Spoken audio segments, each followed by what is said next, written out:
Bienvenidos a los lunes del Nautilus. Antes de empezar la actividad quería comentaros un acto que el próximo jueves 5 de junio a las 7 de la tarde en el Centro Cívico, Pedro Luis Alonso, socio del Nautilus, presentará el poemario Un montón de piedras de José Iniesta, poeta de reconocido prestigio que en 2022 obtuvo el premio de la crítica valenciana.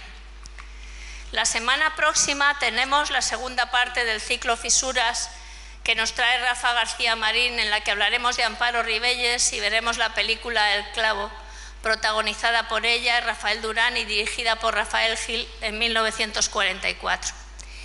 Y hoy por fin están con nosotros Elena Auriel y Sento Llobell y Adís, que es el protagonista del libro, es Denis, ¿no?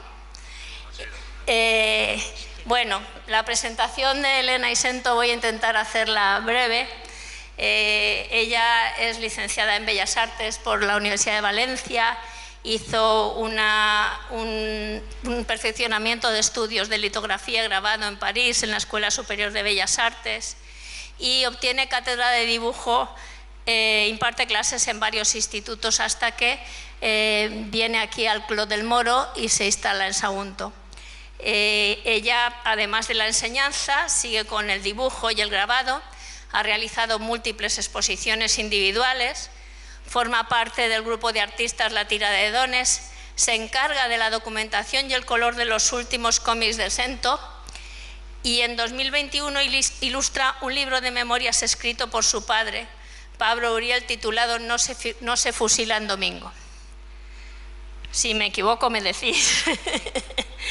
Sento es un reconocido dibujante, ilustrador y autor de cómics español, nacido en Valencia, que ha desarrollado una carrera versátil que abarca la ilustración publicitaria y editorial, además de ser uno de los autores más destacados de la novela gráfica contemporánea.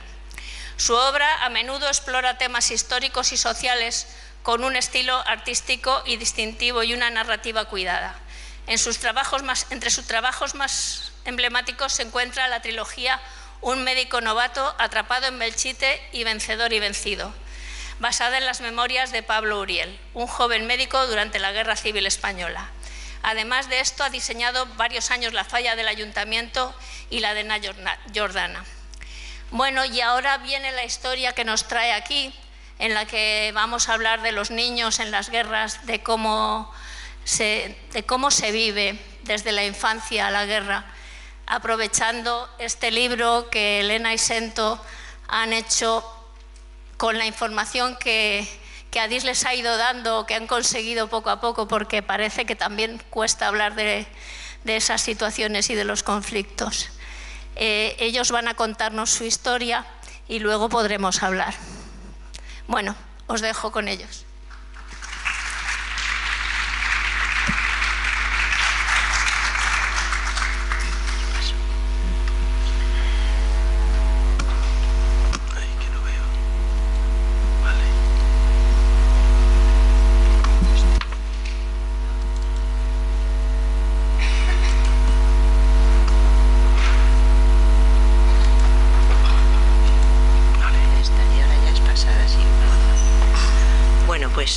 Empiezo yo, que soy la jefa.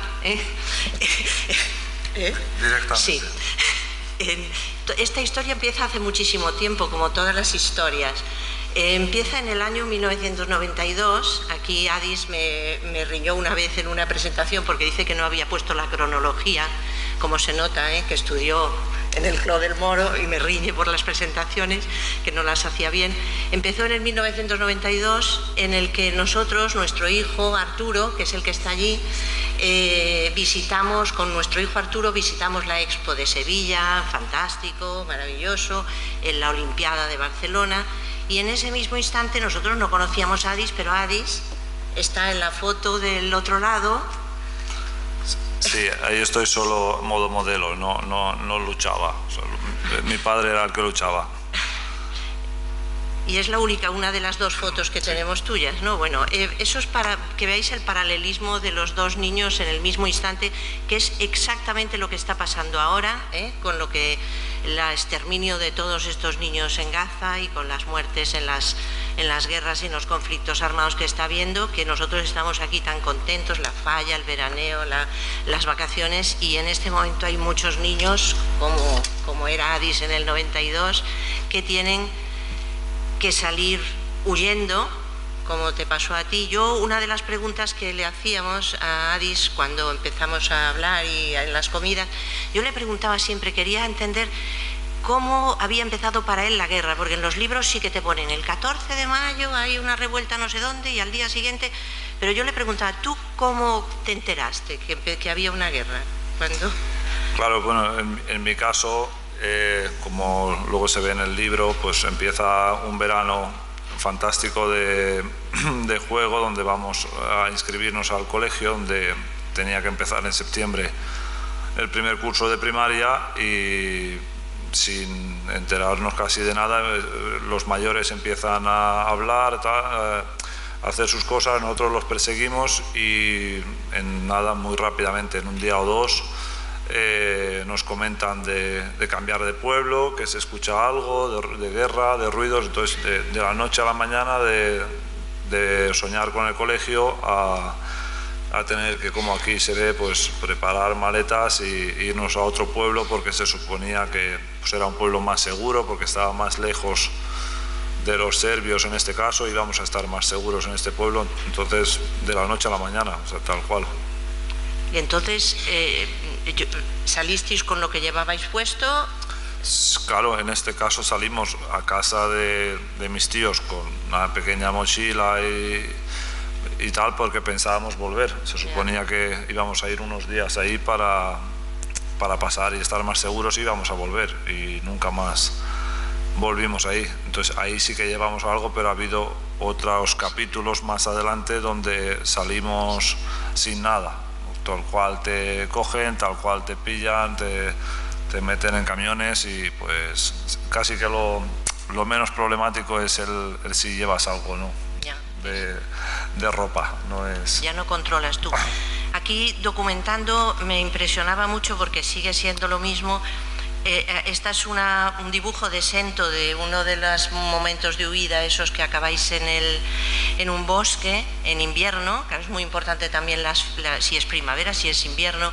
Y abajo hay una imagen de Gaza, de ahora, como veis es exactamente igual, es decir, sigue pasando lo mismo.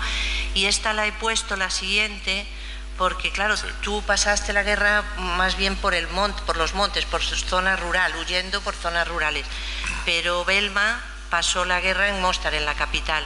Entonces no es exactamente lo mismo. Tú me acuerdo que comentabas...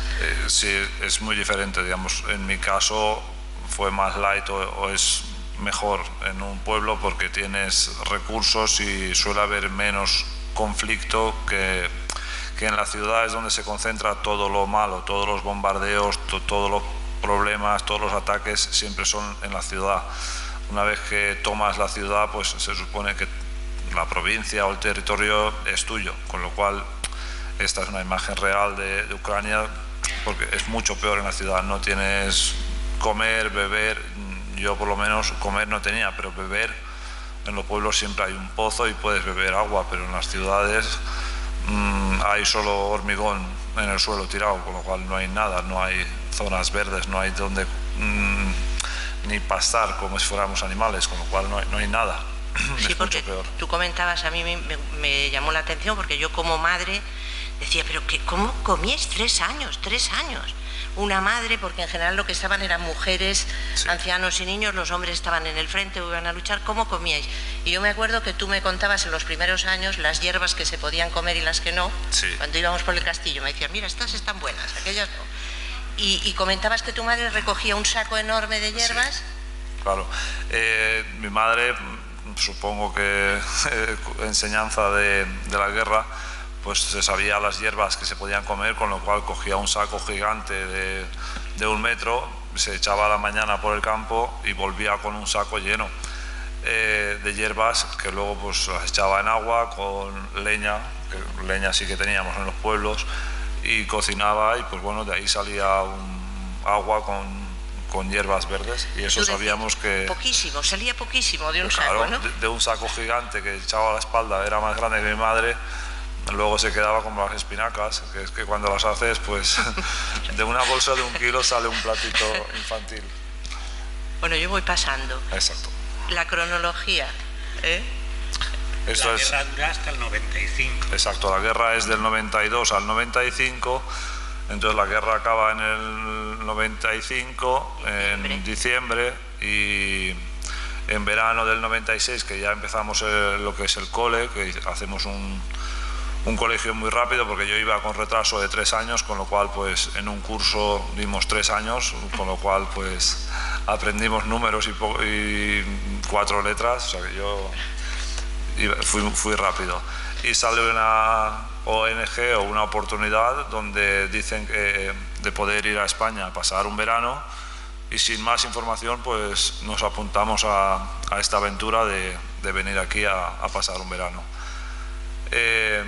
Lo pasamos mal algunos, los que somos pues más miedosos o lloricas en algunas cosas, porque veníamos desde Bosnia, o sea que acaba la guerra contra croatas, contra cristianos, la guerra Bosnia había mucha parte de la religión en medio, con lo cual en este viaje llegamos a Ancona, y en Ancona nos esperan 4 autobuses donde nos reparten con gente de Croacia, con niños de Croacia que llevaban pues sus cruces, eran más mayores que nosotros. Entonces ahí ya nos empezamos a asustar, porque directamente pensábamos en el miedo a que nos hacen algo, a que además nos habían dicho ahí algunos de que veníamos a un país cristiano, con lo cual como que igual nos iban a vender, nos iban a comer, bueno, escuchamos un poco de todo.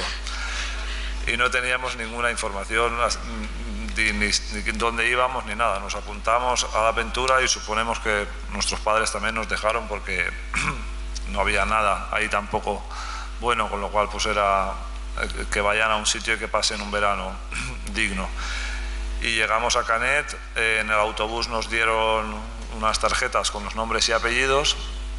En el polideportivo de Canet, igual que los otros autobuses fueron a Moncada y Paiporta y otros sitios, pues salimos a un escenario sin saber ni siquiera decir sí o no, o sea, tan básico como una palabra en castellano, ni una, cero patatero, con lo cual pues veíamos niños que al que cogían de la mano y le leían el nombre y el apellido, pues se levantaba una familia y había una puerta como ahí está al fondo, el niño bajaba, le cogían de la mano y desaparecía por la puerta. Con lo cual, pues si no tienes información y ves que tus amigos van desapareciendo, te vas quedando solo ahí. Fue un poco terrorífico. Entonces mi amigo y yo nos quedamos los últimos con la esperanza de que se acabe la gente, de que no haya nadie para... No sabía dónde íbamos a acabar, pero digo, bueno, por lo menos nos mantenemos unidos y nosotros nos quedamos. Pero bueno, no fue así y quedó gente en la sala, y pues este es el primer instante donde nos saludamos, que nosotros llevábamos una flor y a nosotros se nos daba una bolsa de chuches, con lo cual pues bueno, ya rompíamos un poco el hielo de que algo bueno iba a pasar. A mí lo que me hizo gracia, que contabas tú, me vas a reñir, pero que cuando empezaron a llevarse a los niños, claro, imaginaros verano, Canet, todo el mundo de pantalón corto, camiseta de rayas, de flores y tal, y todos gordos, según Adis. Ellos venían delgados. Y dice, y estabais todos gordos y vestidos muy raros, y os llevabais a los niños. Y ahí es cuando nos estamos llevando a nuestro niño. Exacto. Y después, claro, primero tiraron una traca en Canet, porque aquí lo celebramos todo con traca, y se organizó cada niño corría para un lado.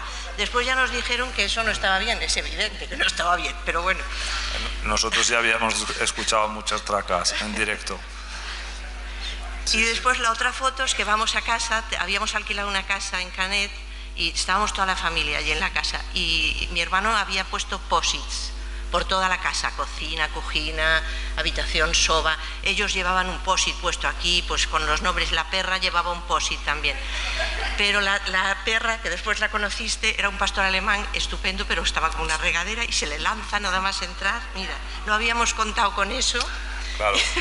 Ahí está ya con la perra cogida. La perra era un pastor alemán que medía 1 metro y algo, muy bruta, le gustaba lanzarse al pecho, y yo, todos los perros que había visto en mi vida, pues no eran perros caseros, sino perros de animales o policías salvajes, perros callejeros, con lo cual pues abrir la puerta y que se te lance un pastor alemán al pecho, pues tal. Bueno. O sea que los primeros momentos fueron duros. Mucha emoción. ¿Y Sí, nada, esto fue unos días después. Enseguida empezamos a practicar. Teníamos como un diccionario que había repartido la ONG. Entonces pues por la tarde nos sentábamos con Arturo y con Sento, sobre todo, y ellos aprendían algo de bosnio y yo empezaba a aprender algo de castellano. Con mucha vergüenza, la verdad. A los 15 días sabía decir algo, pero el sí y el no como que seguía usando la cabeza, porque las palabras no me salían. Sí. Bueno, sí, no tengo nada que añadir. Los niños, como todos sabemos, enseguida se adaptan. Aquí veis, a los 15 días de helado, piscina y playa, sabía decir sí y no. Sí. Helado, sí. Piscina, playa, bicicleta, y ya, como veis, al cabo de 15 días... Hombre, al cabo de 15 días nos fuimos a Portaventura, que pues lo mismo, a Dragon Khan y a estos sitios, que fue increíble el cambio de pasar de una vida a otra, pues fue increíble, sí. Y ya te convenciste de que no te íbamos a comer ni nada. Sí. Exacto. Ni vosotros ni el perro. Ni el perro también. Exacto. Sí. Sí, el año siguiente, la ONG en la que estábamos, organizamos una recogida de comida y estas cosas, y nos fuimos con 2 camiones y un jeep de estos. Fuimos unos cuantos, pues, de los padres acogedores y llegamos hasta Mostar con el jeep ese, que era un jeep que se iba a quedar allí porque era muy viejo, y no, de hecho le llamábamos el Lute por lo de camina o revienta, ¿no? Y nada, y entonces ahí pues nos fuimos y llegamos hasta Mostar, y nos encontramos una ciudad, pues una ciudad pues como lo que se ve en la tele, pero de verdad. Impresionante, toda destruida. Y es verdad lo que dices, ¿no? Que la ciudad siempre impresiona más que el campo, porque puedes llegar a ver una casa destruida en medio de la carretera, pero nunca es lo mismo que esto. Sí, yo cuando veo lo de Gaza, que es todo hormigón, es horrible. Lo que pasa es que en el campo yo recuerdo que daba mucho miedo, que siempre te decían que no te metieras, porque había muchas minas y muchas historias. Te decían, no, tú si tienes que mea, pero en el cemento, no te metas dentro a buscar un árbol. Y eso sí. Sí, eso en el campo o en los pueblos, si esa zona había estado ocupada antes por el enemigo, años después ha habido zonas limitadas de acceso porque no sabía nadie, hasta que no pasaban, después de la guerra pasaron a revisarlo si había minas bajo tierra o no, con lo cual nunca podías pisar un campo libremente porque daba miedo. Esta imagen que sale aquí, que pone Don't Forget, donde está el gato, sigue estando hoy en día. Igual hay alguien que ha estado en Mostar, sigue estando en el mismo sitio antes de llegar al puente. Es como la palabra clave o emblemática de la zona, donde todo el mundo va y se hace la foto, porque es para que no se olvide pues lo que pasó en Mostar y cuando el puente cayó. Aquí se ven casas y todo destruido, y sobre todo en estas calles al final ha habido lucha directa, con lo cual las casas se destrozan, las fachadas solía haber muchos restos con agujeros de disparos, que eso en los pueblos, por ejemplo, no pasa. En los pueblos, si tienes la desgracia de que te cae una bomba delante y te incendia o te destruye la casa, puede pasar, pero no suele haber lucha directa con armamento para que las fachadas estén tan destruidas como en la ciudad. Sigo con la cronología. En el 98 vamos las madres, un grupo de madres, igual que habían ido el año anterior ellos, vamos nosotros, también a visitar. Esa vez íbamos creo que a visitar a las familias de nuestros niños en el 98. La guerra acabó en el 95 y fijaros cómo está todavía la plaza. Esa era la Plaza de España. Sí. Y esto es una cosa que a mí me impresionó mucho, porque todos los jardines de Mostar eran cementerios, todos. Sí, murió mucha gente y bueno, pues el ritual musulmán obliga o dice que hay que enterrar a las personas bajo tierra, no se usan como aquí nichos ni cementerios de esta clase. Entonces llegó un momento que ni por tiempo, ni por peligro, ni por espacio no se podía ir al cementerio a enterrar. Entonces los parques de la ciudad se convirtieron en cementerios. Digamos, las familias por lo menos enterraban, por lo menos podían descansar o enterrar a su hijo, a quien había muerto. Y la mayoría son hombres. O sea que sí, me acuerdo que visitamos, tu tío está enterrado. Mi tío está ahí, sí. Sí. Exacto. Bueno, esto me ha hecho una censura y dice, a ver qué fotos has puesto. Bueno, pues esto es cuando ya acaba la guerra, viene esos 3 años a pasar el verano y ya aquí tú llamaste un día diciendo que si podía venir a estudiar, porque quería estudiar. La verdad es que siempre fuiste muy curioso, sí. Tan curioso que la electricidad metía, era de los que metía el dedo para ver si daba, y daba. ¿Lo aprendí? ¿Es verdad o no? Sí. Bueno, acaba de estudiar y entonces ya se hace más mayor y conoce a una chica en Bosnia y exacto, yo soy muy aventurero, con lo cual conozco una chica, digo, no puede ser, no podemos estar separados, esto de las parejas a distancia no funciona, así que al año siguiente pues montamos la gran boda.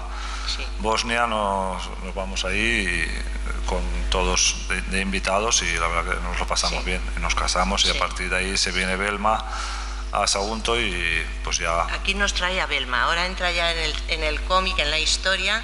Exacto. A partir de ahora entra Belma y aquí esta foto la puse porque esto es cuando con el coche fuimos a la boda, sí, que se va al ayuntamiento y a la mezquita.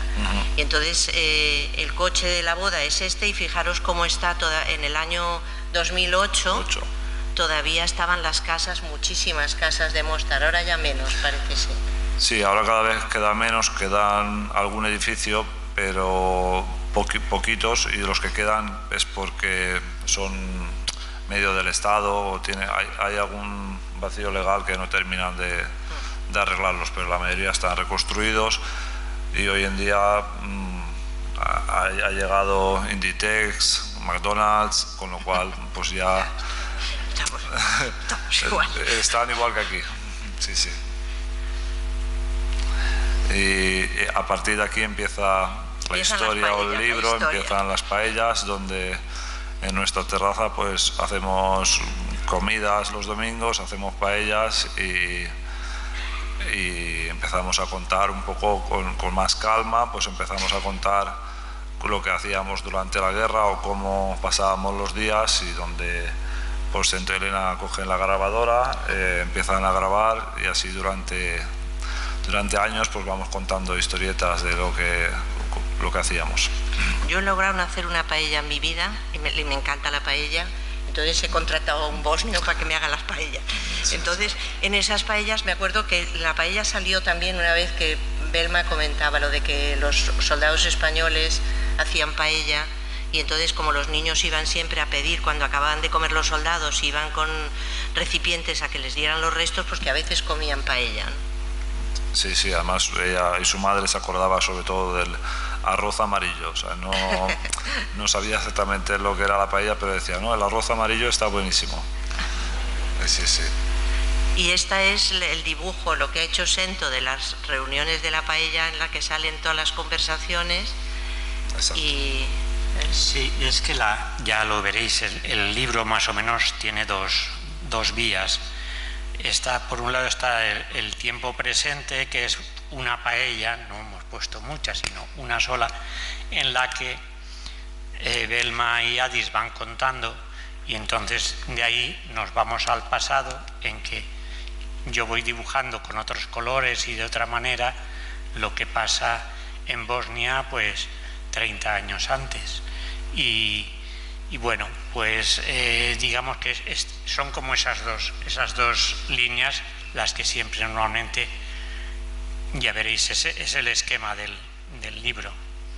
Estos son unas libretas, yo siempre llevo mis libretitas y ahí hago mis lloros y mis problemas y todas mis comeduras de tarro las voy apuntando en mis libretas.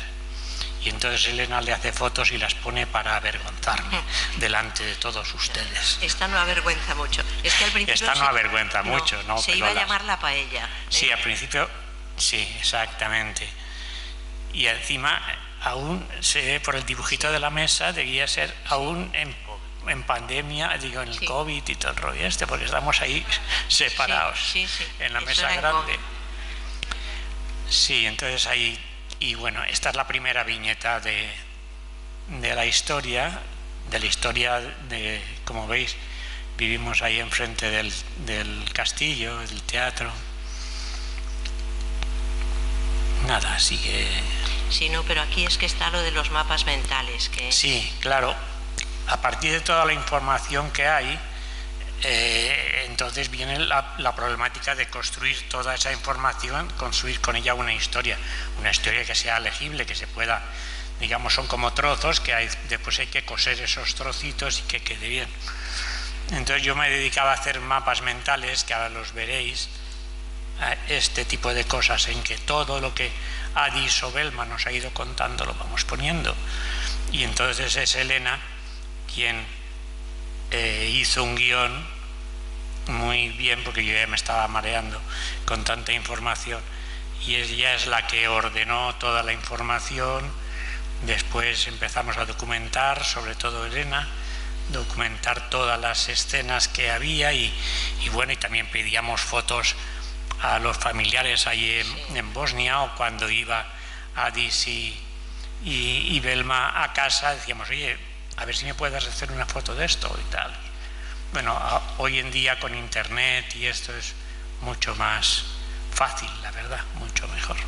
Yo esto de los mapas mentales no lo he hecho en mi vida, entonces empeñaba cuando estaba en el instituto de lo bueno que era, pero no he podido nunca. Yo soy un vicioso, sí. Reconozco que esta vez sí que nos ayudó, porque si os fijáis un poco, están los 3 años de Adis, y ahora veréis el de Belma, los 3 años en los que hemos ido poniendo lo que queríamos que saliera, porque hemos tenido que quitar muchas cosas.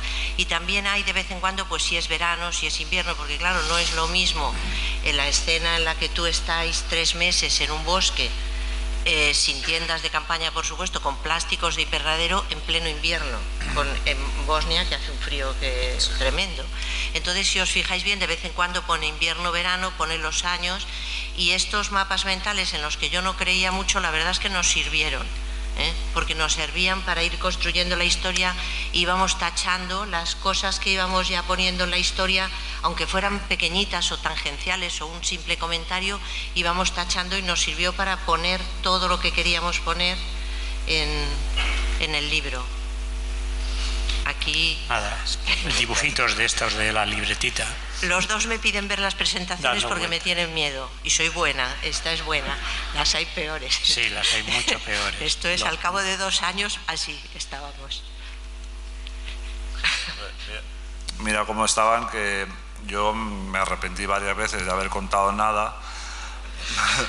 Porque, bueno, primero porque por un lado pensaba que, digo, no sé, que no le puede interesar a nadie, tampoco, no le veía interés a la historia, y sobre todo no veía cómo poder hacerlo un guión para que parezca fácil de leer y entendible.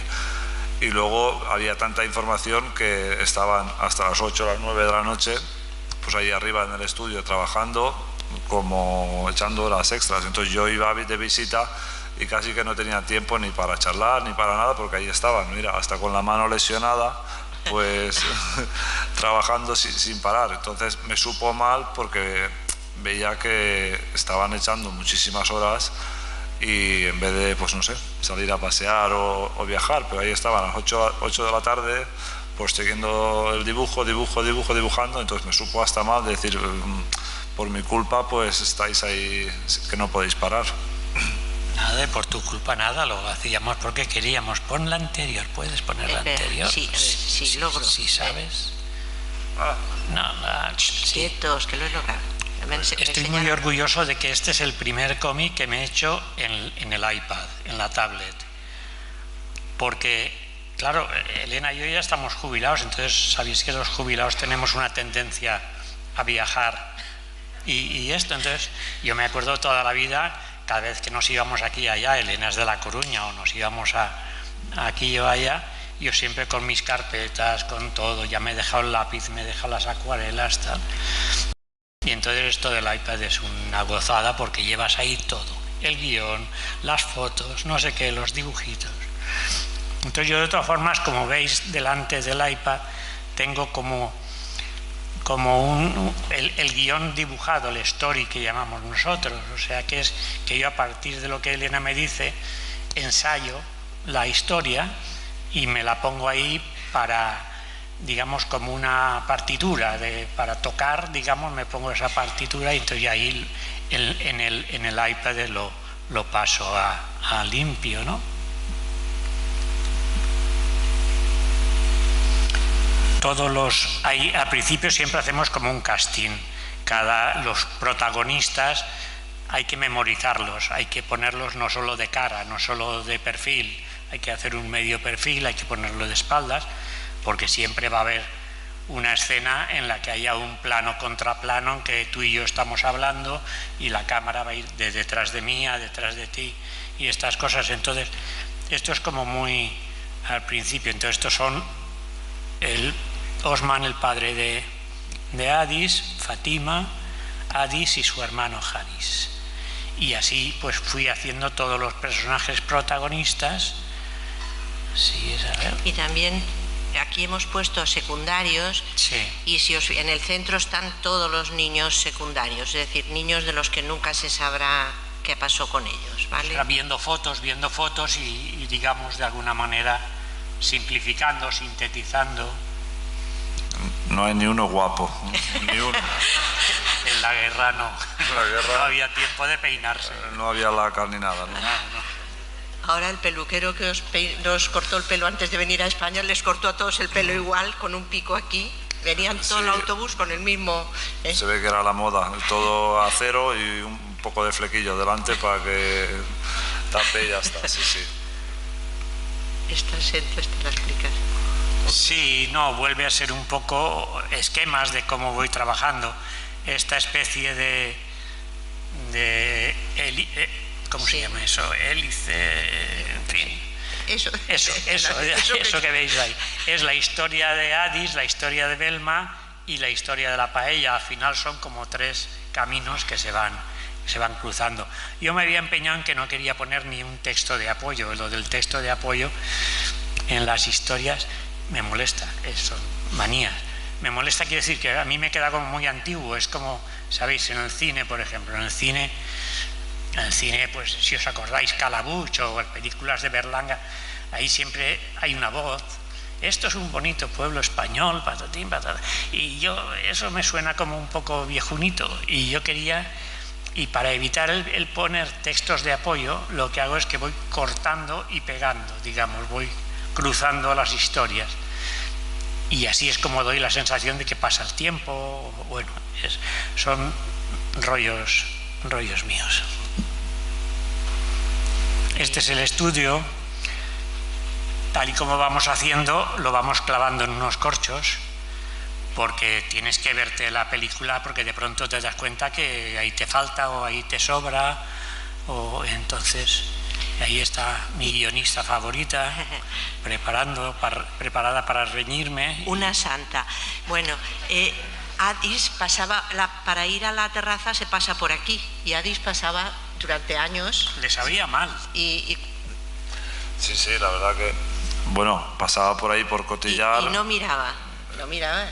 No, porque yo quería ver la historia completa y más que verla, pues vivirla. Entonces creo que pues, a cualquier persona le gustaría tener este privilegio de tener un libro de tu infancia, con lo cual, pues, y más en este caso donde yo viví una guerra y con 10 años me vine aquí, con lo cual al no estar ahí no es que se me olviden cosas, pero como que pausas la realidad y vives aquí otra, con lo cual esto ha sido, y sobre todo han sido todos años donde no había cámaras de fotos, con lo cual a través de este libro pues he podido vivir y revivir todos los momentos en imágenes, con lo cual pues ha sido muy emocionante.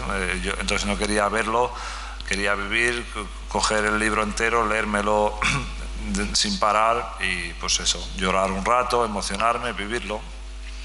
Me hace gracia porque me dijiste, es que es tal cual lo que me pasó a mí, Elena, y le digo, jolín, claro, si me lo contaste tú. No. Exacto. Sí, sí. La verdad que las personas están pues muy bien dibujadas, mi padre es tal cual, mi madre es tal cual, con lo cual pues es que es como casi una foto, con lo cual pues aún emociona más. Lo que es la casa que sale aquí delante, pues hemos hecho fotos, esquemas, es tal cual la casa como si fuera una foto pero en dibujo, con lo cual pues ahora enseño la casa. Es emocionante. Un momento, me meto con Sento otro poquito, estos son los que no le gustan, porque han sido años. Así te has quedado sin pelo. Ella dice que me complico la vida. Sí. Claro. Vale. Bueno, nada, y ahora vamos no voy a defender a la casa, que es lo que decías tú. Exacto, bueno, lo explicas tú mejor. No, bueno, la casa, en esta casa vosotros ocupasteis varias casas a lo largo de la guerra, ¿no? Exacto, la guerra funcionó. En mi caso, sufrimos guerra por dos bandos. El libro empieza cuando empieza la guerra entre la parte de los bosnios y los serbios. Entonces de ahí nosotros nos escapamos por unos montes y tal, nos vamos a una zona segura y ahí nos ocupamos una casa. Esa parte para los niños era interesante porque llegabas a un sitio y la casa que estaba libre pues se ocupaba, con lo cual todo lo que había dentro pues era para ti. La ocupaba mi padre y mi tío y entonces vivimos 1 año y medio en esta zona, o 1 año, donde era una zona bosnio-croata, que en ese momento se llevaban bien y eran amigos, hasta que de repente los croatas pues atacaron a los bosnios, con lo cual nos tuvimos que escapar de esa zona y llegamos a esta zona de aquí, que es la zona de Mostar, donde estaban solo los bosnios. Y cuando nosotros llegamos, mi padre y mi tío, que ya estaban de antes, porque normalmente en las guerras siempre los hombres van por un camino, están en el frente, están en el ejército y tal, y los niños y las mujeres pues van de un lado al otro con camiones, son tratados pues para utilizarlos para lo que interese. Entonces cuando nosotros llegamos aquí en un viaje en unos camiones donde no sabíamos si nos iban a matar o íbamos a ir a un pozo o tal, de repente llegamos a una zona de un río, nos liberan, nos dicen que vayamos andando por una carretera sin salirnos, que está minado, que tal, y a la que llegamos después de 5 o 6 kilómetros en julio, con gente muerta al lado porque no tenía ni gota de agua, gente mayor, eso fue duro. Llegamos, nos esperaba mi tío y mi padre, y entonces nos llevan a esta casa donde ya pues vivimos el resto de la guerra. Entonces esta era una casa de una familia serbia que la había abandonado. Entonces mi padre y mi tío la ocupan. Entonces, como podéis ver, pues nosotros tuvimos suerte porque era una casa grande, delante teníamos tierra para coger hierbas o bueno, cultivar, había cerezas, con lo cual pues crecían solas. Esta casa vivimos mi familia, que éramos 7, y 2 familias más, con lo cual las habitaciones se repartían, cada habitación era de una familia, y si te había tocado la habitación de matrimonio pues muy bien, pero si te había tocado la habitación pequeña y erais 4 pues era lo que había. En invierno pues cada uno metía como una estufa, rompías una ventana, ponías un trozo de cartón o de plástico y sacabas la chimenea por afuera, pero bueno, por lo menos así cada uno tenía para calentarse. ¿Y esto? Vale, esto son imágenes de cuando estuvo Elena en el 98. Esto es la casa donde yo nací, en el pueblo. Esta es donde empieza la historia.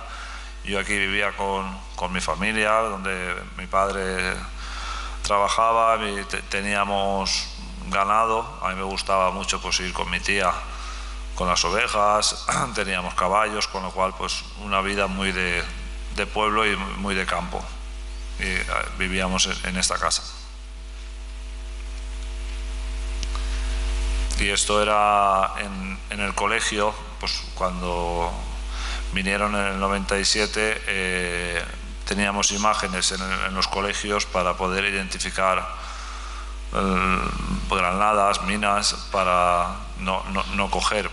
Había habido algún caso donde había encontrado niños restos y habían llevado a casa, y pues había habido alguna desgracia que otra de una explosión en casa, con lo cual pues en el colegio, además de aprender a leer y a escribir, pues teníamos esto expuesto para poder identificar de esta guerra y de la guerra de la Segunda Guerra Mundial que también pasó por ahí. Por la Segunda Guerra. Sí.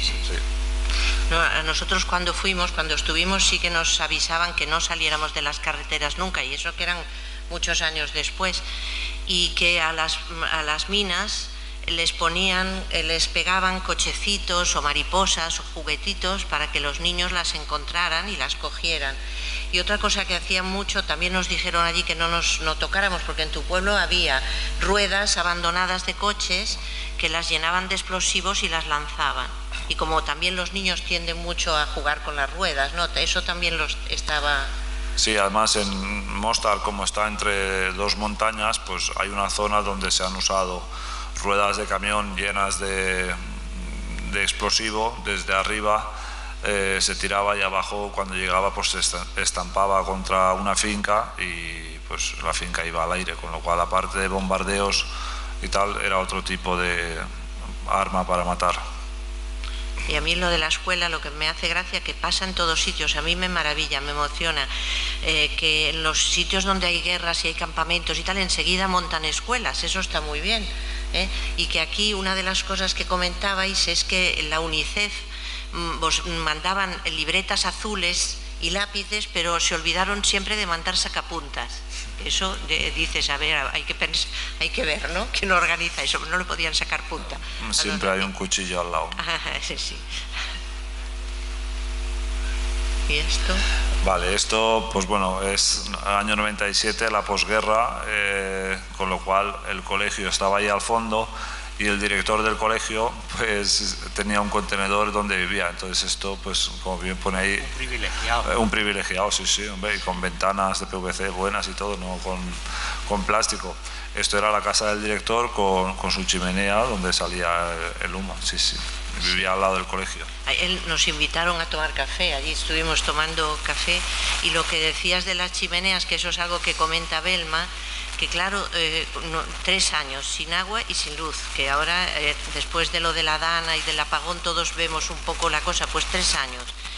Y claro, no tenían agua ni luz, con lo cual todos los árboles desaparecieron, ¿no? En Mostar, parece ser, en las ciudades. Sí, bueno, en Mostar sobre todo porque era la forma de sobrevivir, de calentarse y de cocinar algo que podías. Sobre todo Mostar suele hacer frío, está como a 1 hora y media o 2 del mar, entonces pues se parece Zaragoza, Albacete, con lo cual pues en invierno la verdad que hace frío, y había que cortar árboles para poder calentarse, para sobrevivir. Entonces 3 años sin luz, o sea, sin electricidad, pues es complicado para sobrevivir todos los días, y con niños y con hambre. Es complicado. Aquí. Nada, y esto ya es la imagen final, que por fin Belma va con su hermana mayor y ya van hacia la escuela. Es un poco la imagen del final del libro. Que tú comentabas que en vuestra escuela, cuando fuimos, habían hecho para que pudieran ir todos los niños, iban a primera hora muy temprano los mayores, pues yo creo que de 6 de la mañana, 3 horas, después iban los pequeños, y después hacían 3 horarios para poder darles clase un poquito a todos, ¿no? Sí, además el primer año, o creo que los primeros 2, yo iba al colegio, pero era como una casa, era un bajo. Como antes os he comentado, en una casa ocupada vivían 3 familias, con lo cual imaginaros la cantidad de niños que había. O sea, si era una población de 500, allí éramos 6.000, con lo cual había muchos niños, no cabíamos en el colegio. Entonces había que repartir, distribuir como fuera posible, y había muchos niños como yo que iban con 3 años de retraso, con lo cual había que en un año como que darnos salida para aprender lo básico. Entonces había gente de diferente edad metida en la misma clase, sin medios, con una hoja que podías conseguir en algún sitio, con un lápiz sin sacapuntas, pues con que llevaras algo para aprender lo básico. Y así fueron por lo menos los primeros 2 años, hasta que luego ya pues un poco más de paz, un poco más de medios, se reorganizó todo. Pero había muchos niños en el mismo sitio, porque es una zona muy pequeña donde toda la parte de los bosnios de alrededor habíamos acabado en esa pequeña ciudad, con lo cual había mucha gente en un sitio pequeño. De hecho, cuando acaba os ponen contenedores. Vosotros vivisteis, ¿no?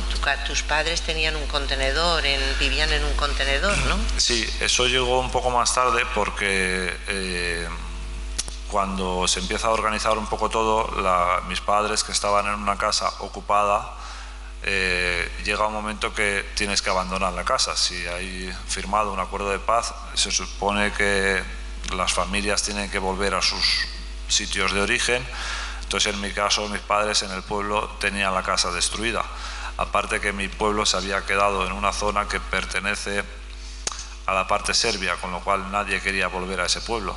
Entonces, si te llega una carta y te tienes que ir de esa casa porque la familia croata quiere volver. Entonces tienes que abandonar la casa. Entonces pues repartieron contenedores hasta que tengas medios donde vivir para poder salir de esa casa, para que la familia propietaria vuelva, y tú pues si no tienes dónde ir, pues te daban un contenedor temporal. Un contenedor y una vaca, ¿o no? Sí, Sí. Una vaca que viene muy bien. Sí. Un trozo de terreno, un contenedor y una vaca, Sí, está muy bien. Bueno, aquí es el estudio ya vacío, ya no estamos trabajando, ya acabamos el TVO. Adis ya lo ha leído y Belma también, nos han dado el visto bueno. Sí. Yo digo, ay madre, como digan que no quieren que lo publiquemos, me suicido. No, no hubo duda. Vale, aquí tenemos ya ha recuperado la autoestima. Sí, cuando acabo.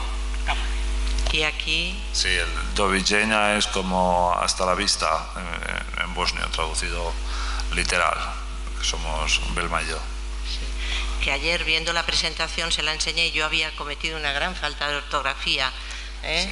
Porque no existen las mismas, hay letras que no existen en castellano. De hecho, vosotros ahora, tú al ser español, se pronuncia Sí. distinto tu nombre, ¿no? Sí, sí. Hay letras que no existen aquí, o la ñ de aquí ahí no existe. Ahí existe la NJ, es como la ñ de aquí. Como veis, la D está tachada por el medio, es como una Y, do viđenja. Entonces es diferente a lo de aquí. Por eso yo cuando llegué aquí y en el Clot, recuerdo que en castellano teníamos un dictado casi que el primer día. Yo había aprendido el castellano, pero castellano de playa y de verano, de fútbol, playa, juego, tal. Y cuando llego ahí, pues claro, todo lo que era muy diferente. Y recuerdo a Lola que me comentaba, no, es que te falta aquí un acento en la I. Digo, no, es que yo los puntitos no los pongo encima de la I. Dice, no, es que no es un puntito, es un acento. Entonces descubrí un mundo entero de acentos que en Bosnia no existen. Entonces tuve que aprender. Sí, era diferente. Así que, bueno, anécdotas así hay muchas. Sí. En el Clot. Yo me acuerdo de muchas, de cómo descubriste que existía el aire, la presión atmosférica. Bueno, sí, yo la verdad que he sido muy inocente. Venía de un pueblo donde pues yo era feliz en mi pueblo, y había cosas que pues no sabía. Y lo del aire, o que el aire ocupa un espacio, o que tal, lo descubrí. Y que pesa, ¿no? Lo que te explicaba el de física. Claro, yendo en una moto que tú no me dejabas, por cierto. Pues en la moto descubrí que el aire pues te podía tumbar. El día que descubrió que el aire le chocaba su cara con el aire, prefirió confesar que había subido en la moto de manera prohibida para decirme que había descubierto que el aire. No le pude castigar mucho porque fue un descubrimiento importante, pero vamos, no volvió a subir en la moto, espero. Ya hecho el descubrimiento ya. No, la verdad que es más seguro el coche.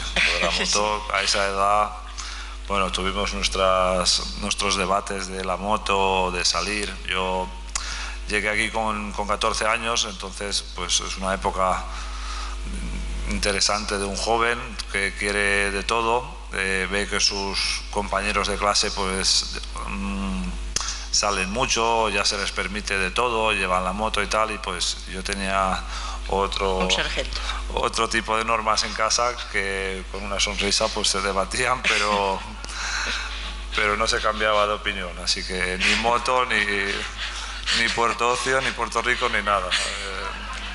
Bueno. Sí. A ver, había que darles después explicaciones a tus padres. O sea, que aquí la cosa era como te pasara algo que le decíamos nosotros. Claro, es que compartíamos. A Fátima. Tú eres un hijo compartido. Tiene dos padres. Entonces de repente dice, quiero ponerme un piercing. No. Un tatuaje. No. Cuando te independices. Exacto. No, cuando me independicé me puse enseguida 2 piercings para probar. Pero bueno, unos meses después me los quité porque yendo a las 6 de la mañana a trabajar, poniéndome la ropa, pues el piercing se enganchaba, me salía sangre y dije, esto no es una buena idea, así que piercing fuera. Sí. Pues, no podía. Pues ya no tenemos más imágenes. Ya no tenemos más imágenes. Ahora abrimos sí. uno para que la gente nos haga preguntas. Muy bien. Muchas gracias. Ahora no me quiero caer. Ahora cualquier pregunta que tengáis, pues. Así.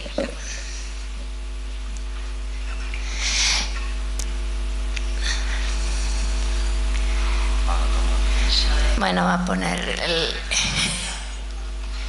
¿Qué? Ah, perdona. Hola, Adis. Estoy aquí de lado. Mira, estoy con Merche. Hola.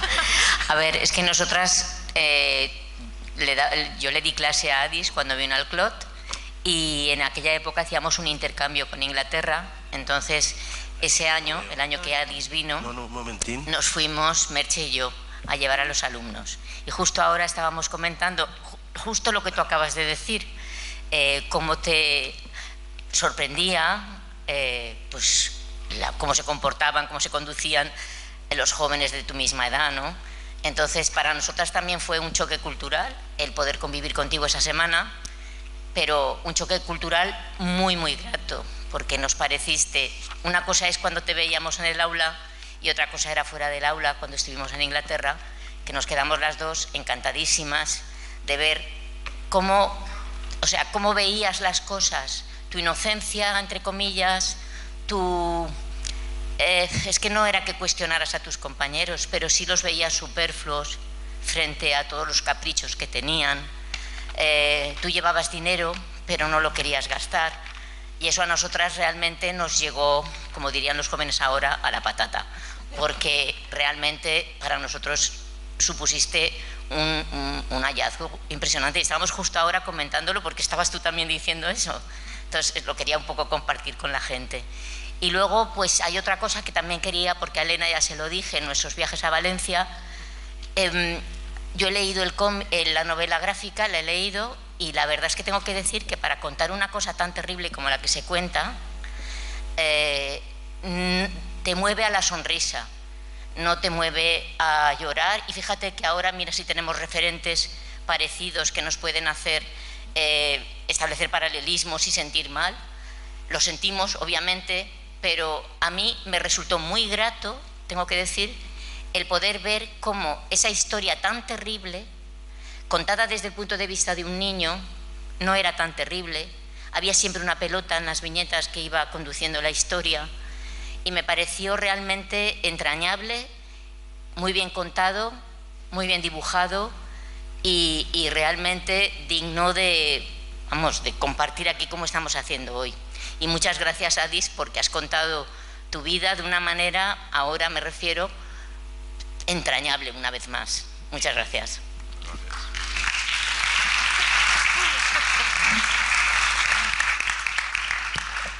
Bueno, ya me estoy acostumbrando al micro, ¿eh? No, nada, la verdad que es un placer, me emociona bastante, sobre todo de ti, Rosa, que nos conocemos ya hace años, escuchar pues todo esto. El viaje a Inglaterra fue increíble, fue mi primer gran viaje fuera, y más pues con un equipo, con unos compañeros, donde me sentía parte del grupo.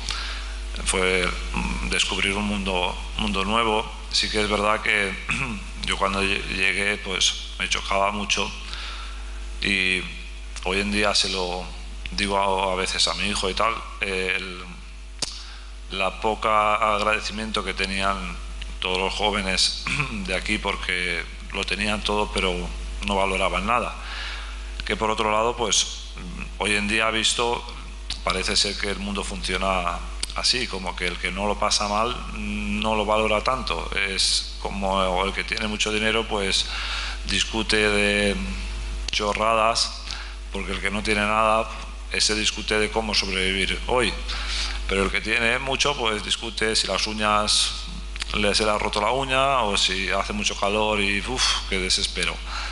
Entonces pues me impresionaba, claro, en el Clot en esa época con 15, 16 había muchos niños con moto, con algún teléfono, con todos los caprichos de ropa posibles, salían los fines de semana y pues de donde venía yo no teníamos esto, y encima veías que esos niños eran los que peor se portaban, los que peores notas tenían.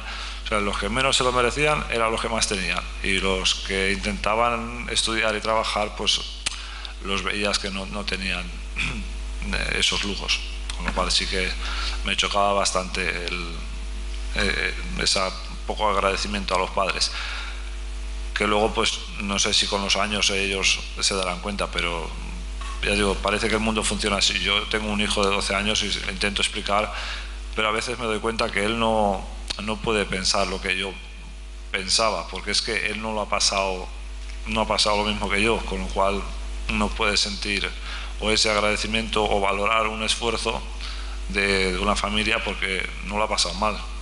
Hasta que no, como que lo pasas mal o tocas más fondo, no valoras todo lo que tienes o todo lo que tienes alrededor. Así que pues, nada, un placer. A mí hay una escena del libro que me resulta, me impacta, que es tu madre, me parece que es tu madre contigo, que tú dices, tengo hambre, y ella te dice, duerme. Sí, es yo creo de las más duras del libro, porque ya no tenía capacidad para resolver eso. ¿Cómo es la convivencia ahora allí? Hoy en día, la verdad que en Bosnia la gente joven intenta no darle muchas vueltas o intenta no pensar. La pena es la clase política que, pues como en todos los países es un problema o un rollo, pues siguen un poco empeñados en la parte nacionalista, con lo cual bueno, pues con ese mismo discurso del año 95 pues ellos tienen trabajo, con lo cual llevan 30 años los mismos políticos hablando de lo que pasó en el 94-95, si es culpa tuya, si es culpa mía. Y además en el 95 se firma la paz y se decide que para que se firme la paz las tres nacionalidades que hay dentro de un país muy pequeño como la Comunidad Valenciana, que es Bosnia, mandan por igual. Con lo cual imaginaros que los tres mandan por igual, con lo cual no manda ninguno, con lo cual no sale adelante nada. Entonces a nivel político vamos lentos, es un caos, pero por lo demás, lo que es la gente o la gente joven sobre todo, vive bastante bien. Muchos han emigrado, muchísimos. Se han ido hacia Alemania, Austria, Noruega, a España pocos. Se ve que es verdad que geográficamente está más lejos y no ayuda, pero a España hay gente aquí, pero de los que hemos venido a través de los niños en verano. Hoy en día se vive bien, la gente tiene mucho trabajo, hay mucho turismo, es un país seguro a nivel de turista, es muy normal. Lo único es, para el que está ahí en el día a día, que podrían progresar mucho más o unirse a la Unión Europea o tal, tienen recursos naturales, pero la política es la que no permite, porque si lo permitiera pues se quedarían ellos sin trabajo y sin poder robar, con lo cual pues no dejan. Mira, a mí me impresionó documentando una cosa, en la Plaza de España, documentando esa imagen de la plaza destruida, que hay un instituto allí en la Plaza de España, que es un edificio precioso, además parece un poco mudéjar, es una cosa muy rara, es un edificio muy extraño. Pues es un instituto ahora, que tiene niños de las tres etnias, croatas, musulmanes y serbios, que van al colegio juntos, pero van a clases separadas, primero A, primero B y primero C. Pero lo que más me sorprendió es que los libros de historia son diferentes, hay 3 libros de historia. Estudian con 3 libros, imaginaros por qué hay 3 libros de historia, porque cuentan historias distintas, porque si no, no se entiende muy bien. Pues hay 3 libros de historia. Y me puse a documentar eso. Tenía curiosidad cuando Belma comentó que su sobrina quería estudiar medicina, pero que la Facultad de Medicina de Mostar es croata.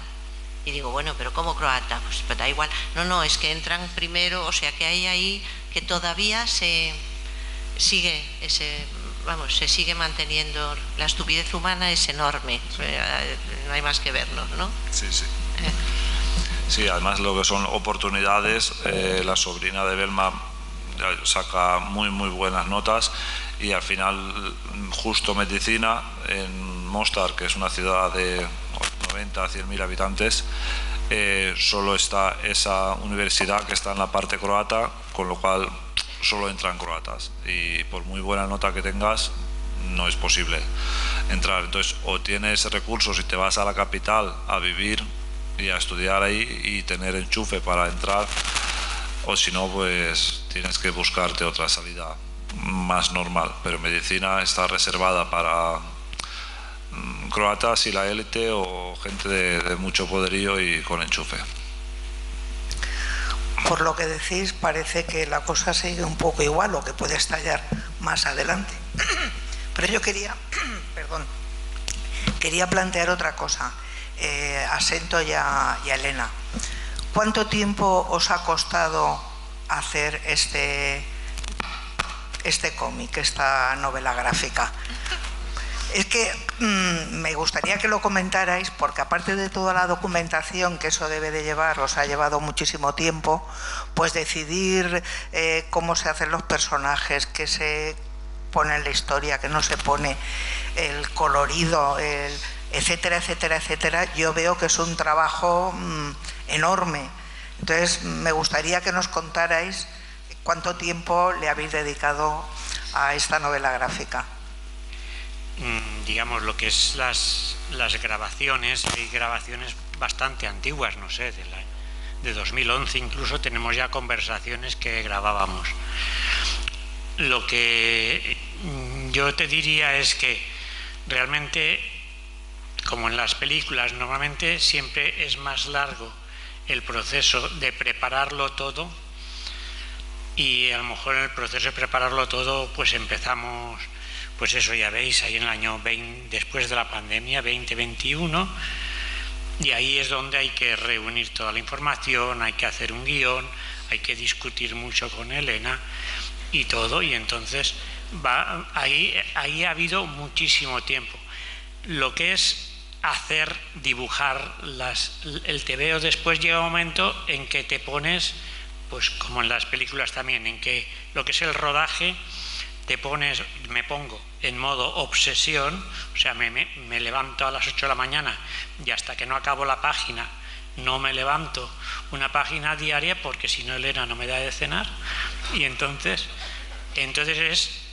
tienes que entrar en modo obsesión, porque si no, pues eso, calculas 5 o 6 viñetas por 180 páginas, son unos miles de dibujitos que encima tienen que tener sentido, y que si hay una pistola tiene que ser la que llevaban los serbios en 1992, y si hay un coche y si hay todo eso tiene que estar documentado.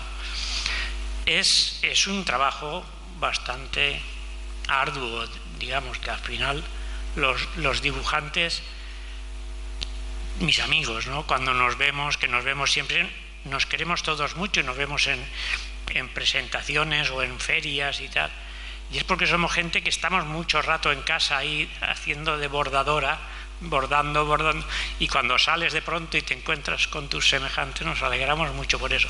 Pero es un trabajo que la verdad es que si lo piensas, que la cantidad de horas que vas a echar, a lo mejor no lo harías. Lo que pasa es que te metes por ilusión y no cuentas los pasos que vas a dar, andas y ya está, ¿no? Nada más.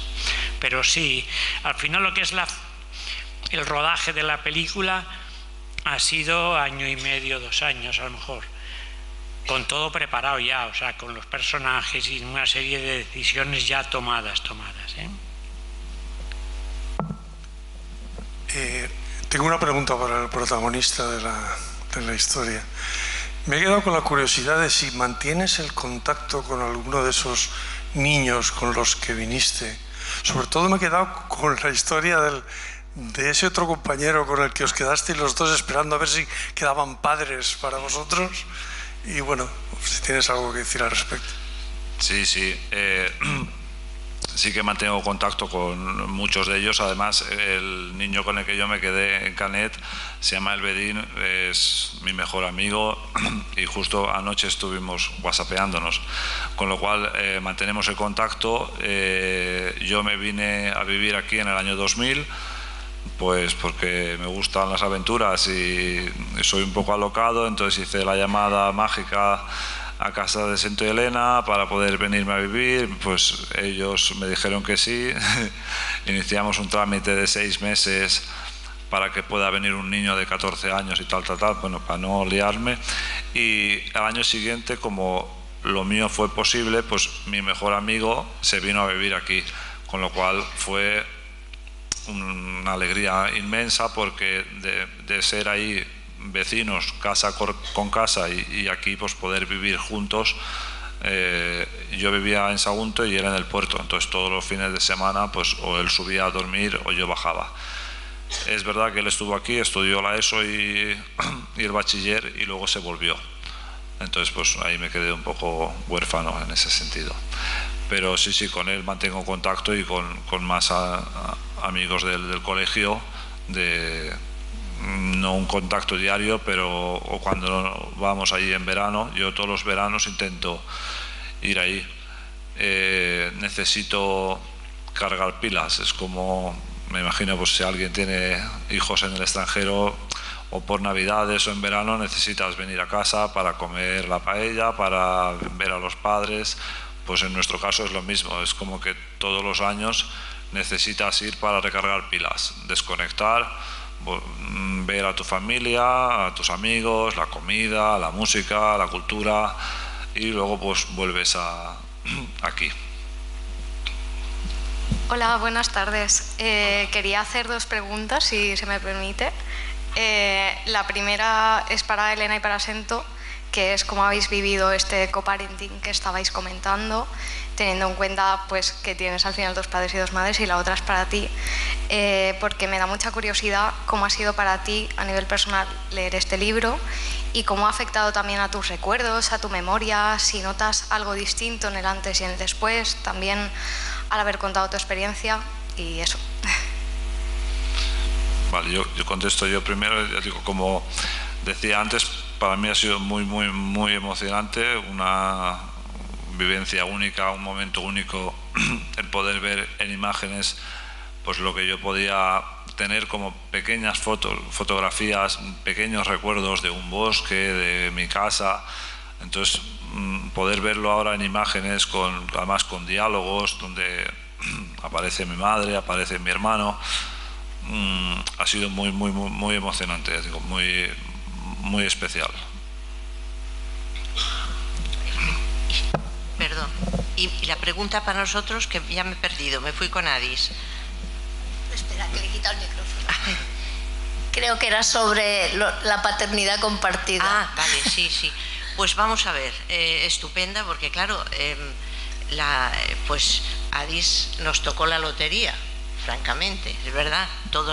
Es una persona que tiene muchísima curiosidad, estupendo. Entonces, cuando nos dijeron que venía Adis y cogimos el cartelito aquel y bajó Adis, pues no sabíamos lo que iba a pasar después. De hecho, ha sido estupendo, o sea, estamos encantados. La paternidad compartida, yo creo que cuando se es joven, felizmente, porque si no el mundo se habría extinguido seguro, se es muy ignorante, me explico, y se hacen las cosas sin pensarlas mucho, felizmente, porque yo, por ejemplo, ahora con la edad que tengo, lo he pensado muchas veces, yo me daría miedo, no porque se portara mal ni nada, no por eso, sino porque le pasara algo, me explico, me daría miedo. Entonces lo hicimos, fue como una cosa que iba llegando y no le dábamos muchas vueltas, pues acogemos, todo empezó, además es rocambolesco. Yo estaba en la asociación de vecinos y preguntaron, ¿quién puede ir el martes a una reunión de Ciudadanos Sin Fronteras? Y claro, yo estaba de vacaciones y digo, pues yo puedo ir. Podía no haber ido a esa reunión porque solo iba un vecino de la asociación. Fui a la reunión y eran los de Ciudadanos Sin Fronteras de Massamagrell, ¿no? Entonces empecé y dije, pues mira, pues podíamos, tanto en lo que yo sufría viendo los telediarios y tal, y la impotencia, saber que yo era cómplice, como me siento ahora, cómplice de todo lo que está pasando, dije, pues por lo menos hacer algo, ya puedo. Me daban la oportunidad los de Ciudadanos Sin Fronteras de hacer algo. Llegué a casa, lo comenté con Sento y Arturo, dijimos que sí, y ahí se puso en marcha una maquinaria en la que ya controlábamos poco, porque empezamos a colaborar con Ciudadanos Sin Fronteras, a mandar ayuda humanitaria en camiones, y de repente nos dijeron, vienen tal día los niños y a vosotros os ha tocado Adis. No sabíamos más. En principio habían repartido los niños más o menos, por ejemplo, Adis lo pusieron en casa de casualidad porque Arturo tenía exactamente la misma edad, pero la hermana de Reme tenía 4 niñas y vino Dragan.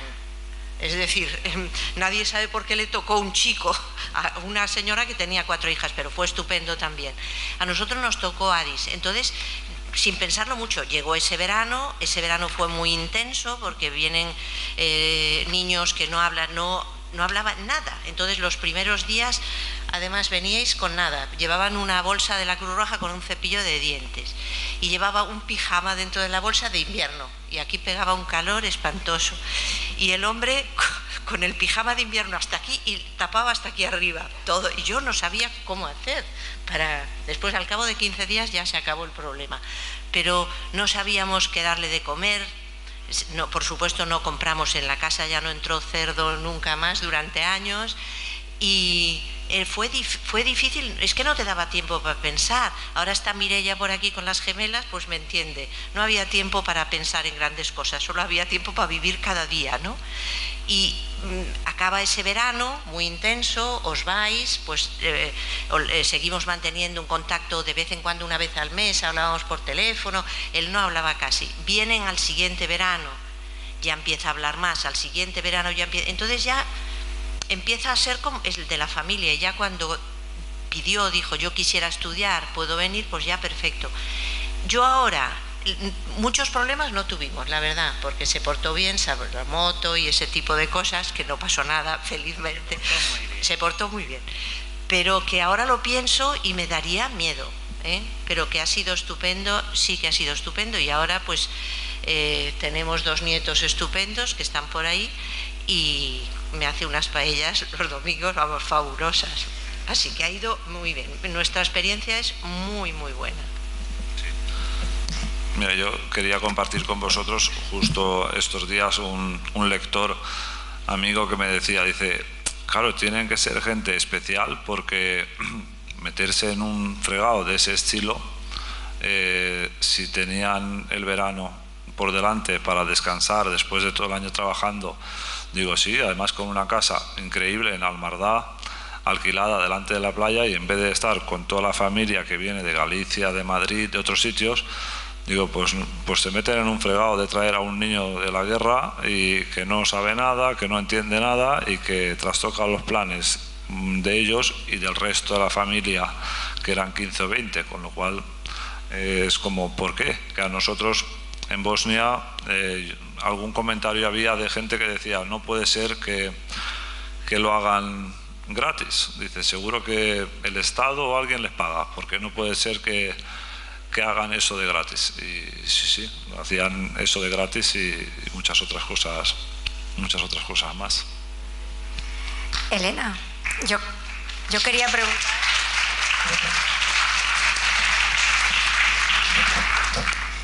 Elena, yo he recordado, a raíz de leer este cómic, el otro trabajo que hiciste, que a mí me parece terrible, una maternidad,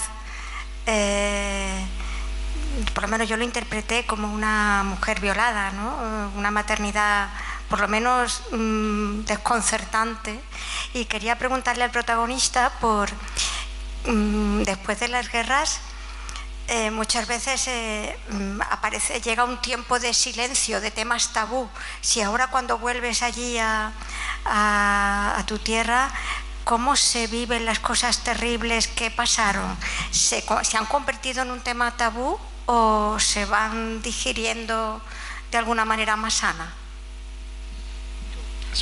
Bueno, lo de la maternidad sí que fue, que es verdad que yo cuando la guerra de Bosnia, antes de conocerte, porque cuando viniste ya fue en verano, o sea, después de firmarse los tratados de paz, yo sí que pinté mucho, me impresionó mucho y tuve así un momento que no he vuelto a tener, de estar como meses y meses pintando, con imágenes sacadas de la información que venía en la prensa, de mujeres con niños. Sobre todo yo pensaba en las madres, que un historiador el otro día decía, que yo le he cogido la palabra, las trincheras domésticas de una guerra. Se ven las guerras, pero las trincheras domésticas. ¿Qué pasa cuando se apaga el informativo y ves a esas personas por un camino? Se apaga el informativo y tú te vas a cenar o a ver la televisión. Pues ellos siguen caminando por ese camino sin luz, sin agua. Eso es lo que me impresionaba a mí, por eso dibujé eso. Y ahora la siguiente para ti. ¿Me la puedes repetir, por favor? Otra, ¿qué tal? Sí, que yo recuerdo eso a través de aquella pintura de Elena, que donde se insinuaba el tema de las violaciones a las mujeres bosnias y de los niños y niñas que nacieron en los años 90 y que ahora tendrán 30 y pocos años. Digo que si se ha convertido en un tema tabú, si es un tema del que no se habla o se... Yo la verdad que no he escuchado mucho, ni en los medios, ni por lo menos la gente que me rodeaba a mí. Se sabe, o yo es que era muy pequeño y además inocente, iba a mi bola. Entonces yo sí que he escuchado de algún adulto que ha comentado algún comentario de prisioneros o prisioneras que han sido violadas, o algún ejemplo como a escondidas, que se decía, pues aquel niño puede ser que sea de una violación o tal, pero no se ha publicado, por lo menos yo no he sido conocedor de, como que igual esa libertad como aquí de que salga alguien en la tele y lo diga, no sé, yo por lo menos ya digo, no tengo constancia de casos concretos que lo hagan tan público y tan fácil. Posiblemente pues haya organizaciones que lo investiguen o que lo traten, pero yo no he sido... No. Además es que me he copiado un poco algunas cosas de la psicología de la casa y hay temas que prefiero no escuchar. A mí me gustan las películas de risa y pasármelo bien. Entonces cuando hay una película donde se sufre, donde se asesina, donde se maltrata, digo, ¿para qué? Si es que no entiendo a las personas que ven películas de este estilo. Entonces prefiero una historia normal, de risa. Pues un poco en la vida lo mismo, las cosas o duras o historias así pesadas intento no escucharlas, me voy a otro rincón. Yo lo que quería decir en primer lugar es desde luego felicitar a Elena y Sento, porque A mí la historia me parece maravillosamente bien contada. Una de las cosas que más me han impactado es que no se entra en absoluto en las causas de la guerra, pero sí en los efectos. Y entonces te das cuenta que las personas, en este caso tú, tu familia, pero todos los personajes del cómic, en el fondo pues somos todos nosotros, y lo que ahí ocurre le puede ocurrir a cualquiera, y puede ocurrir y ocurre absolutamente en todas las guerras. La intervención que ha hecho antes Rosa hablaba de que, bueno, que tenía cierto temor al leer la historia por si era...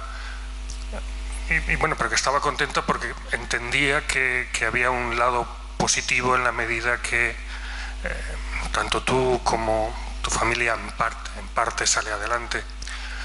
A mí es que el efecto ha sido contrario. Debo ser un tío muy negativo porque me he quedado con todo lo que se sugiere y es terrible. Y luego hay una escena en concreto cuando... Una de las veces que estáis huyendo, ya no recuerdo si de tu pueblo o de uno de los lugares donde os habíais ido, cómo os detienen y cómo separan a algunos hombres mayores, que a ti uno de ellos te deja una navaja, y bueno, y luego sucede lo que sucede. Sí, sí. Y ahí el oficial o lo que sea que comanda esa escuadrilla, o como se quiera llamar, emplea siempre en cualquier frase que dice, termina con la palabra cojones. Y claro, a mí me parece una manera, digamos, de concretar la brutalidad de todo lo que allí pasa. Y un poco la pregunta es, ¿emplea un término equivalente o es simplemente un hallazgo sintético que emplea Sento y Elena para mostrar la brutalidad de lo que allí ocurre?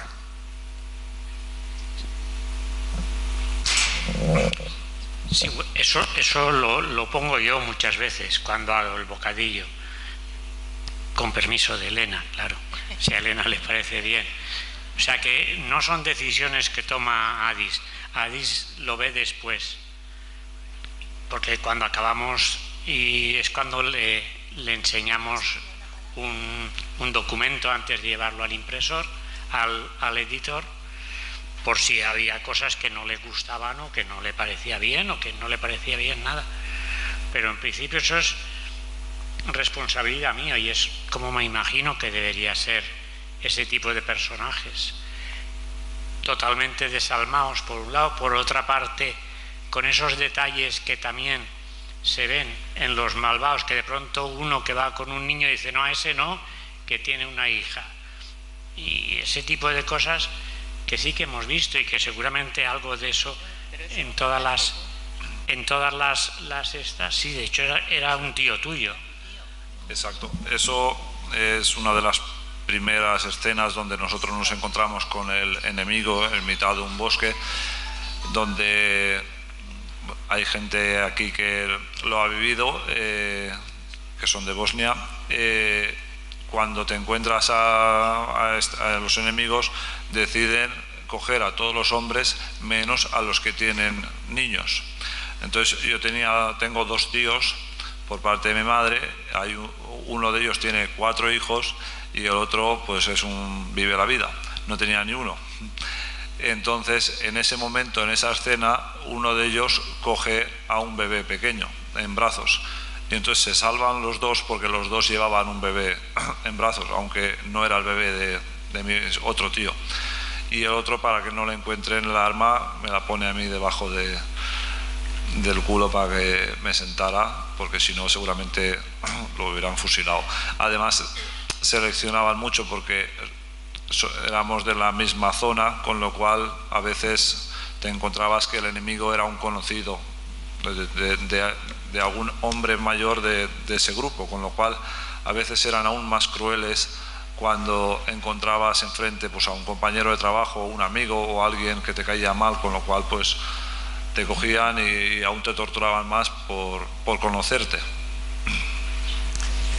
Hola, buenas noches. Perdón, bueno, un momento solo. Yo aún me arrepiento de haber ni siquiera, eso es una discusión que tuvimos con Sento. Yo quería que no apareciera ni siquiera casi una referencia geográfica. Me explico, que no, o sea, que fuera la guerra sin ningún tipo de referencia, ni serbios, croatas, ni nada, pero, así que aún. El que quiera saber de la guerra de Bosnia tiene que comprarse un libro que explica la guerra. Nosotros no somos historiadores, nosotros sencillamente hemos hecho una pequeña historia a partir de los recuerdos infantiles de Adis. Entonces, por eso no tenía importancia, es decir, si eran serbios, si eran tal, quién gana la batalla, quién deja de... Sencillamente es la vida de un niño en guerra. Tú en ese momento no sabías si eran serbios, venían unos, ¿no? Sí, era un peligro amorfo.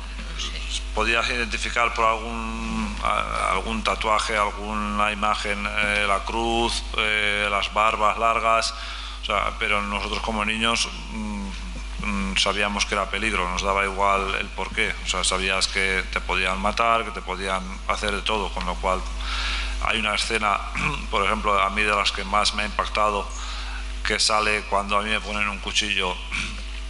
Pues esa fue dura de contar y me ha impresionado mucho porque fue tal cual, con lo cual pues estaba muy bien dibujada, con una cara del malo, una cara muy dura, con barba grande, coge un niño, te pone un cuchillo abajo.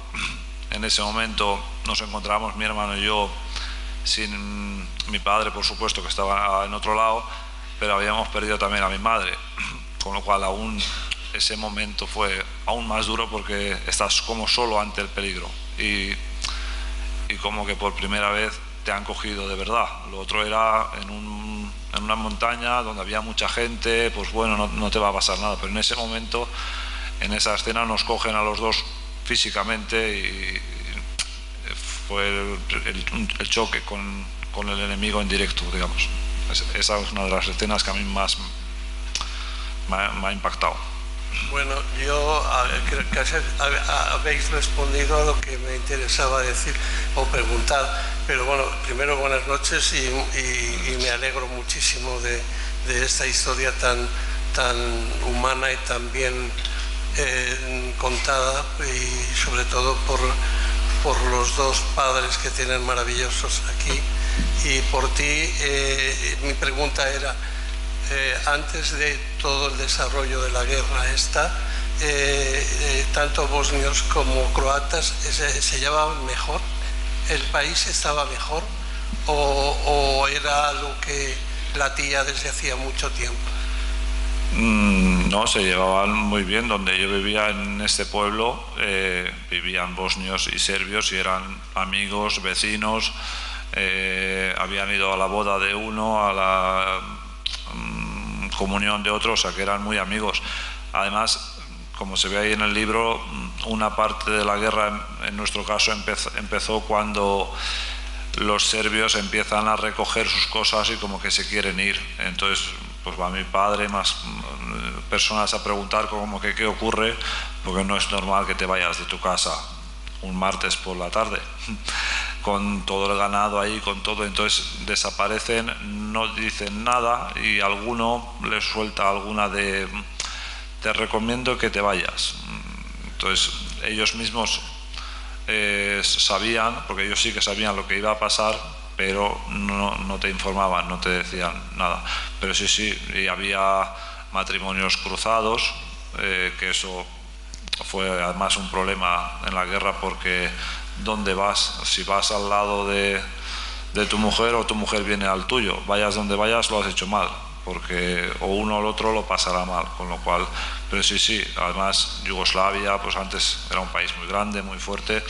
Yo no lo he vivido, era muy pequeño, pero por lo que cuentan se vivía muy bien, tenían de todo, era una potencia fuerte.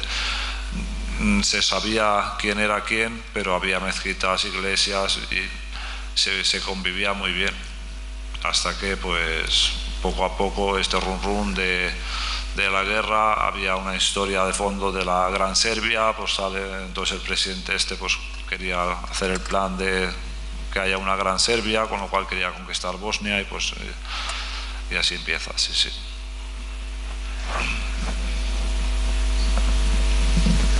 Bueno, ¿no hay más preguntas?